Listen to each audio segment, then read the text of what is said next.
Começo a lista com o nosso quinto lugar, o Ford Del Rey Executivo, fabricado pela Souza Ramos Veículos Especiais. A fórmula era simples, pegava um Del Rey comum, adicionava 35 cm, acabamento de luxo ao estilo limousine e alguns itens de conforto e extravagância para a época, como ar-condicionado, telefone, teto solar e até mesmo frigobar. O carro também ganhou novos apêndices estéticos, como para-choques envolventes e grade de plástico reforçado, na cor da carroceria, expondo os 4 modernos faróis retangulares. Em 6 meses, teve mais de 50 unidades vendidas, um verdadeiro sucesso de vendas para a época para um veículo tão especial.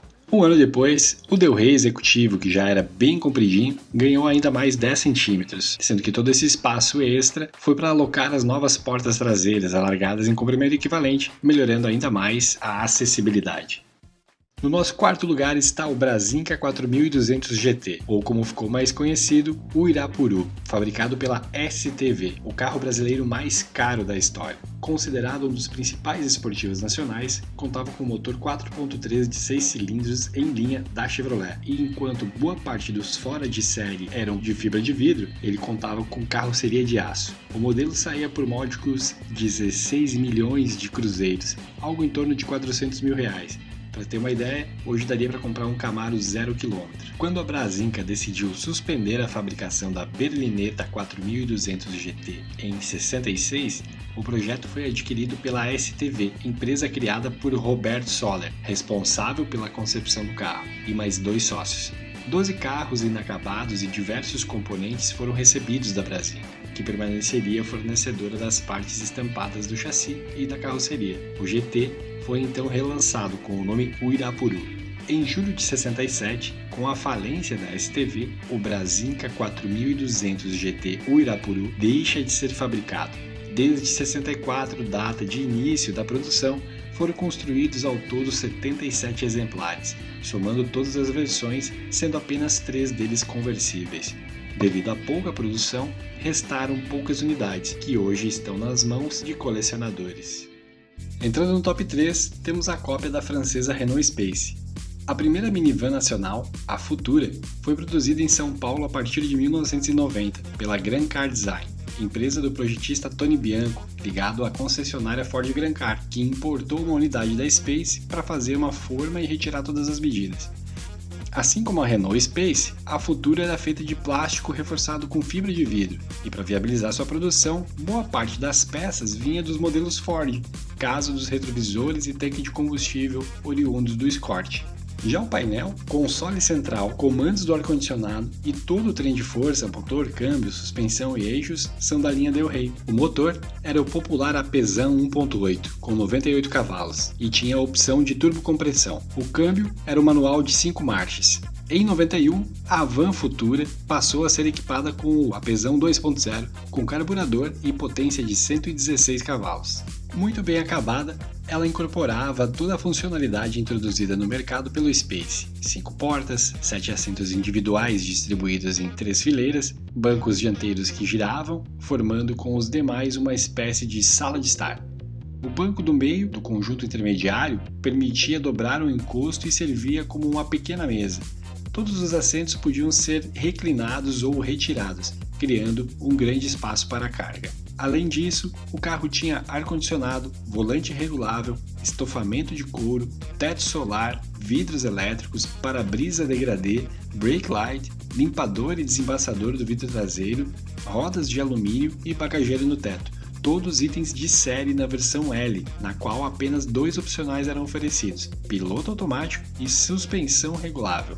Havia ainda mais 3 versões disponíveis: a LX, a S Standard e a C, furgão com 3 portas para 1 tonelada de carga. A Grand Car planejava fabricar 10 carros por mês, mas devido à concorrência com os importados que começavam a invadir o país e em meio a acusações de plágio pela Renault, a vida da primeira minivan moderna produzida no Brasil foi encurtada, forçando a suspensão da produção ao final de 91, com apenas 159 unidades produzidas até o final daquele ano. Ironicamente, 8 anos depois, a Renault voltou ao Brasil com outra minivan, a Scenic.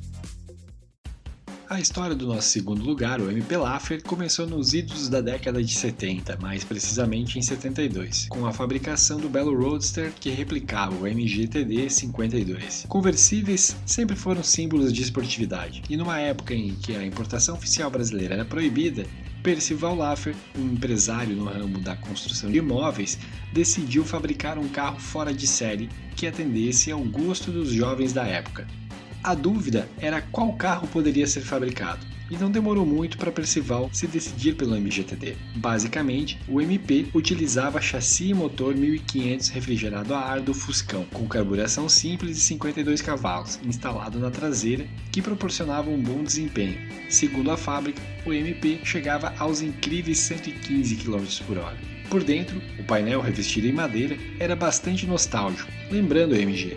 No centro do painel estava um medidor de combustível, de temperatura, relógio, que era um opcional, indicador de pressão do óleo, voltímetro e, ao lado, velocímetro e contagiros como mostradores maiores. Nas primeiras unidades, as portas tinham abertura no sentido contrário, do tipo suicida, e o para-brisa, quando retirada a capota de lona, podia ser baixado.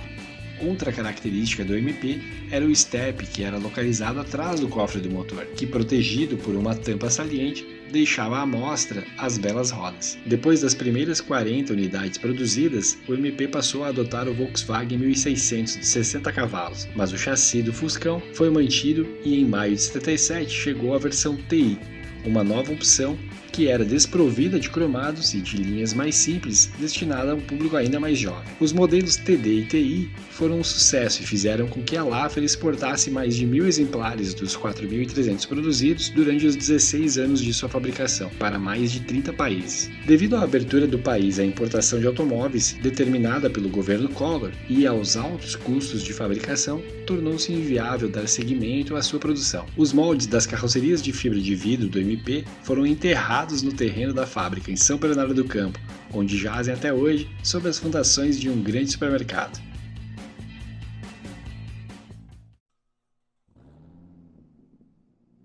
Chegamos ao topo da nossa lista com um genuíno, mas pouco conhecido fora de série brasileiro. O Decoralto Centauro foi um esportivo com carroceria plástica reforçada com fibra de vidro, construído a partir do Ford Maverick de 2 portas, do qual era aproveitado, além do motor V8 e de mais componentes mecânicos, a plataforma e a estrutura central. Com o anúncio do fim da produção do Maverick pela Ford do Brasil ao fim de 79, a empresa Decoralto Produções, de Recife, iniciou seu mais novo projeto, o Maverick Centauro, apresentado em 81 nas páginas da revista Motor 3. O modelo tinha como idealizador Carlos Alberto Correia, que visava uma reformulação no desenho do coupé, na esperança da Ford aprovar e resgatar a produção do modelo. Dizem que ele até foi analisado por engenheiros da montadora, mas acabou não sendo aceito a ponto de retornar à produção do modelo. Foram várias modificações na carroceria, novo conjunto frontal, novas linhas laterais com diminuição dos vidros, além da traseira mais inclinada, que recebeu as enormes lanternas traseiras. As portas mantinham a estrutura original, porém eram revestidas com chapas moldadas em fibra, com novo desenho, e a suspensão foi rebaixada e recalibrada. Com dianteira e traseira inspiradas no Chevrolet Camaro, apesar das linhas laterais manterem vivos os sinais de sua ascendência do Maverick, o Centauro conseguia transmitir impressão de potência e esportividade tipicamente norte-americanas. Internamente, o Centauro também se diferenciava do Maverick. Com aplique em fibra, o painel de instrumentos era totalmente novo, com mostradores embutidos, além de console que invadia até a região traseira. Os equipamentos de série incluíam vidros verde degradê, espelhos e janelas de acionamento elétrico e rodas de liga leve. Como opcionais, transmissão automática, ar-condicionado e direção hidráulica. Em 82, foram introduzidas algumas mudanças no modelo. Grade dianteira, moldura em torno dos faróis retangulares na cor da carroceria, vindos do 147, freios a disco assistido nas 4 rodas, aumento da área das janelas, novas lanternas traseiras, luzes de advertência nos paralamas traseiros, e faixas decorativas nas laterais. A produção do Centauro cessou em 85, com cerca de 50 unidades comercializadas, mesmo ano em que a Decoralta apresentou sua segunda criação, o conversível Linces, baseado em outro modelo existente, no caso o Chevrolet Opala Coupé, mas isso é papo para o nosso próximo vídeo.